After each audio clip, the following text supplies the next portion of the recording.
DouthatRoy Moore speaks at a rally in Fairhope, Ayla, in September. CreditBrynn AndersonAssocia Press. Lately we have been given an extended education in the different varieties of liberal pigs. There's the industrial-scale predator who buys indulgences from Planned Parenthood, and the male feminist who respects women so very much, especially when they're too drunk to resist him, and the great man of letters creeping on his co-workers, and the let-it-all hangout artist who thinks it can be assault if the only person you're touching is yourself.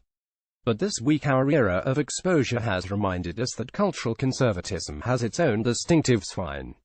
So while we wait to see what becomes of Alabama Senate candidate and professional Christian Roy Moore, who is credibly alleged to have spent his 30s pursuing high school girls with the "I get older, they stay the same" age gusto of Matthew McConaughey's character in Dazed and Confused, it's worth doing a quick typology of the predators that flourish among the godly and moralistic and traditional.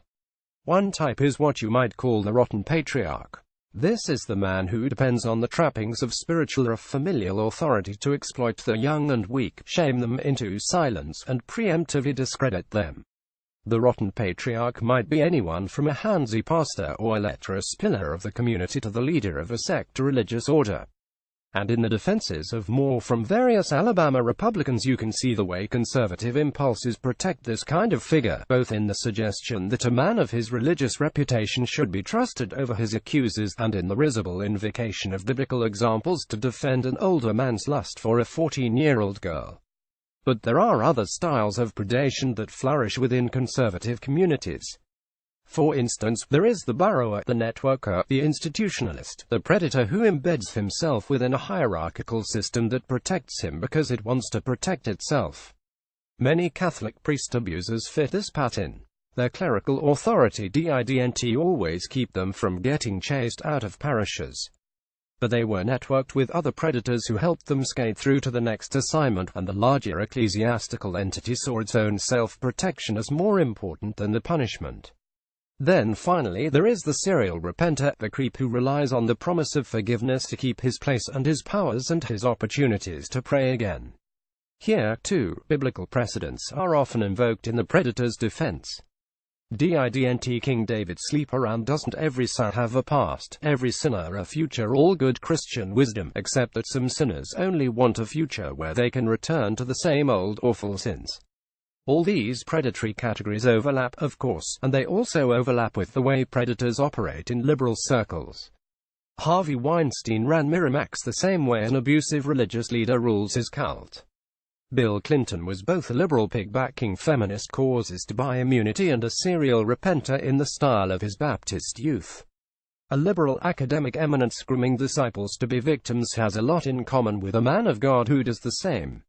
But still there is enough that's unique about conservative styles of predation to draw some lessons for tradition-oriented cultures and communities.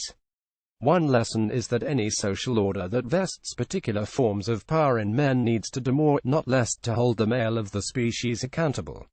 Some cultural conservatives, in evangelical Christianity especially, combine a belief in male headship in churches and families with a boys will be boys and girls shouldn't tempt them attitude toward. It's a combination that's self-contradictory and deeply toxic, handing men not just power but a permission slip to abuse it, which, predictably, they do. Another lesson is that the impulse to hide or dismiss scandal because it hurts the short-term cause, which is common to all institutions but particularly strong for conservative ones, is a path to self-destruction in the long run.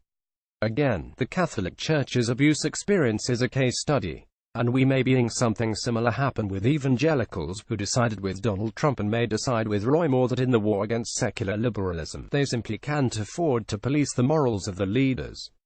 It's a theory that makes sense if you think only of today's elections, but in the long term it's cultural suicide, because it tells your neighbors and your children that your religious convictions are always secondary to your partisanship, for nothing is hidden that will not be made manifest, nor is anything secret that will not be known and come to light. These words apply everywhere now, to Hollywood pagans and Alabama Christians alike. But the Christians have particular reasons to meditate upon them, and to consider that they don't just apply to UAL predations, but to the worldly impulses that make otherwise decent people into defenders of the indefensible.